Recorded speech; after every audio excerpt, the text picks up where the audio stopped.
Collector గారు కూడా దీని మీద దృష్టి పెట్టాలి. ఎందుకంటే పోడు భూముల సమస్యలను పరిష్కరించాలి.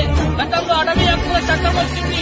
ఆ చట్టం ద్వారా ఇప్పటి వరకు ఎటువంటి ప్రయోజనాలు లేవు. ఇక్కడ జీవిస్తూ అటవీ ఏజెన్సీ ప్రాంతాలలో జీవిస్తున్నటువంటి ఎస్సీ ఎస్టీ బీసీలు అట్టడు కులాలు ఉన్నటువంటి మాదిగలకు అనేక రకాలుగా నష్టం జరుగుతా ఉంటారు.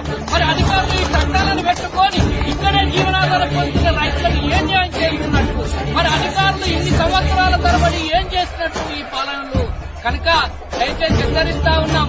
చట్టాలు ఏదైనా అధికారులకు అగ్రవర్ణాలకు చుట్టాలు కావచ్చు, మేము వాటిని ఎదిరిస్తాం. భారత రాజ్యాంగ సాక్షిగా ఈ రోజు దున్నుకున్న వాడికి వాళ్ళ భూమి ఇవ్వాలి. ఈ యొక్క మా భూమి కోసం చివరి వరకు పోరాటం. అధికారులు ఇప్పటికైనా అక్కడ పొలాలలో పోయి చేళ్లలో పోయి వేధింపులకు గురి చేస్తే ఇంకా మనసు ఉండదు. ఎందుకంటే మేమన్ని తెగించి ఇలా భూమి కోసం బతుకుతా ఉన్నాం. కనుక మేము చేయబోయే రేపటి రోజు పోరాటానికి భస్మమవుతారు అధికారులు.